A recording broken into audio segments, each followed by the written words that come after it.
Alright, what's going on everyone? Today I'm going to give you a brief overview of the new Kaldheim commander decks so you can decide which deck is best for you. The purpose of this video isn't to tell you which deck is best, but rather to show you the general strategies of the deck so you can decide, which deck fits your playstyle. Also, I have a slight cough, so apologies if my voice is a little rough. So the two decks are Phantom Premonition and Elven Empire. The first of which is a blue-white deck that focuses on foretelling spells as well as exiling permanents, and Elven Empires is a green-black tribal elves deck. So starting with Phantom Premonition, the commander is Ranar, the Ever-Watchful. Also, forgive the low quality images of the Kaldheim cards in this video. The set's new, so there aren't high resolution card scans yet, so it's just a problem. Apologies for that. But anyway, he's a 4 mana, 2/3 flyer with vigilance that lets you foretell a card for free once per turn. So normally foretelling costs 2, but it's free if you have your commander, which is actually pretty powerful in itself just because cards cost so much less when you foretell them, and then to eliminate the foretell cost,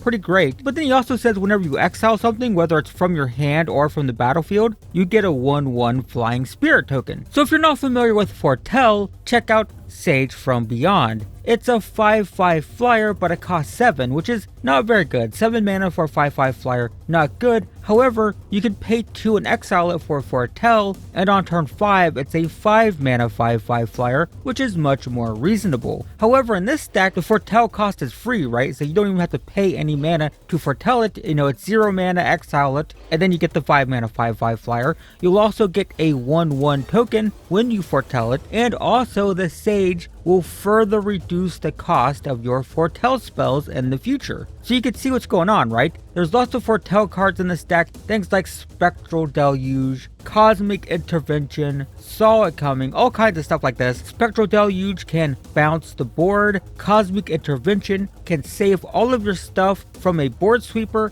and Saw It Coming is a very cheap counter spell, especially with the Sage. With the Sage and your commander, it's 0 mana to foretell, and then 1 mana to cast it. You also get things like Ethereal Valkyrie. It basically lets you draw 2 cards whenever it enters the battlefield or attacks, but it's even better actually, because you draw 1 card and then you put another card into exile with foretell, and its foretell cost is 2 less than its regular cost. So basically it's cheaper to cast. You exile a card, if it costs 6, then you can cast it for 4 later. And then the Sage can further reduce that cost. And if you have your commander, you'll also get a token as well when it goes into exile. But what's interesting is this deck isn't just a foretell deck. It also flickers and blinks stuff with cards like Restoration Angel and Flicker Wisp. They allow you to exile something temporarily and then return it to the battlefield, and that will trigger your commander. Remember, if you exile anything from the battlefield, you will get a token. It just says if you exile something from your hand or from the battlefield. So you can Flicker Wisp to flicker a Meteor Golem, for example. That will allow you to blow up a permanent when it enters the battlefield, when it re-enters the battlefield, and exiling it will give you a token with your commander. You can also flicker the Valkyrie. Remember, it triggers on entering the battlefield or attacking. So if you play Flicker Wisp, flicker Valkyrie, you get to draw, you can attack with Valkyrie, draw a card, exile something with foretell, then play Flicker Wisp, blink it, return it to the battlefield, get 2 more cards. And your commander will also, be putting out tokens when this stuff happens. And all of this gets even more powerful with better bouncers, because, Flicker Wisp and Restoration Angel are fine, but you also get things like Brago and Soul Herder. So Brago can bounce your entire board every single turn. Every time he hits, you get to bounce your entire board, or at least anything that's relevant with an enter the battlefield effect, and re-trigger everything. It's going to trigger everything that gets exiled, is going to trigger your commander, give you a bunch of tokens, and then everything that hasn't entered the battlefield effect is going to re-trigger as well. And Soul Hoarder lets you do that every single turn. Every turn you get to bounce something, and doing so will give you a +1/+1 counter. So you also get to build a big creature. You can see what's going on here. You got lots of bounce, lots of exiling. This deck really likes to play around with the exile zone, and also you get an extra payoff for all the bouncing with Hero of Bredegar. This is a new card. It has a lot of text that looks overwhelming, but basically you get a +1/+1 counter anytime something is exiled. Whether it's for foretell or with like Soul Hoarder, if a card gets exiled in any way possible, it gets a counter, and then if it has 5 counters, it gets flying, and if it has 10 counters, it becomes indestructible. So it becomes a 6/6 flyer eventually, and then an 11/11 flying indestructible angel god thing eventually. So it's a powerhouse if it doesn't get dealt with immediately. Anyway, that gives you a general idea of how the deck works. There's lots of stuff that I didn't get into. There are board sweepers, there are tax effects. The deck has a bit of a token sub-theme with tons and tons of token producers. I didn't even mention what kind of crazy nonsense can happen when you cast cards like Synthetic Destiny or Day of the Dragons, but suffice it to say, the deck is all about exiling, it's about blinking, it's about foretelling, and generally getting tons of value out of the exile zone. You're going to be exiling stuff and generating lots of tokens, drawing tons of cards. That's Phantom Premonition in a nutshell. Next is the Elven Empire deck, and this one is much simpler as it's a very straightforward tribal elf deck. The commander is Lathril,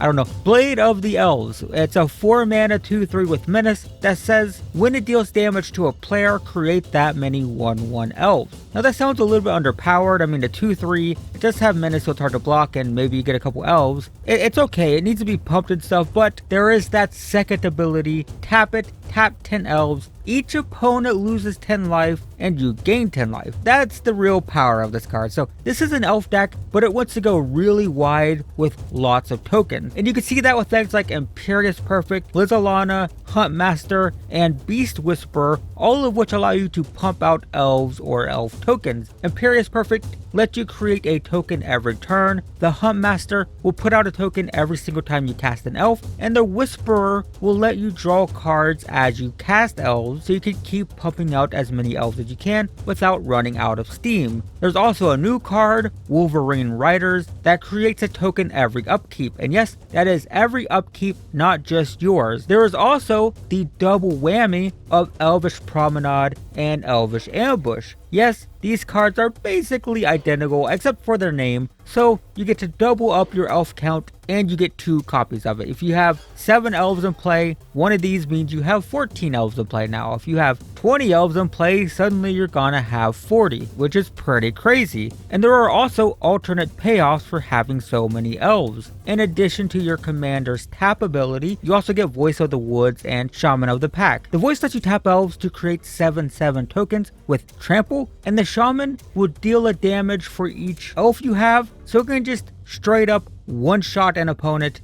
3 mana, play it, and then just potentially just kill someone right then and there, because they'll lose life equal to your elf count, which is often very high. There are also things like Jagged Scar Archers and Abomination of Llanowar to take advantage of all these elves, as they have power toughness equal to your elf count, so these can just be massive beaters, big giant monstrous creatures on the battlefield that can run people down.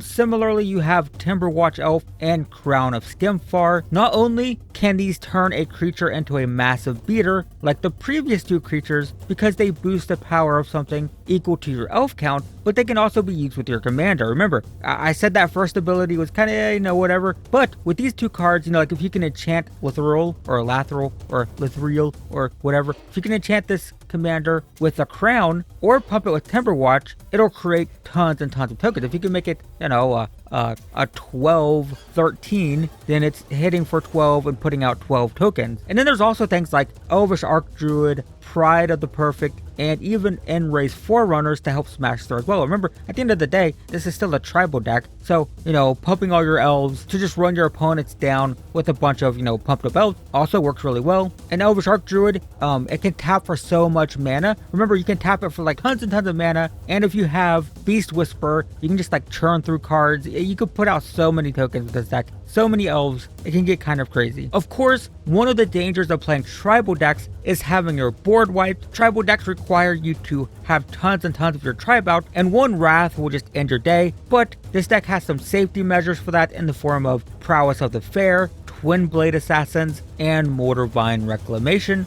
All of these allow you to recover from board wipes. Prowess of the Fair will refill your board with tokens, and the other 2 cards will allow you to refill your hand. You'll draw a card for everything that dies. So while everyone else is struggling to recover, you will have a handful of gas. Oh, and there's also Poison Tip Archer and Elder Fang Venom, which can make board wipes straight up deadly for the opponent.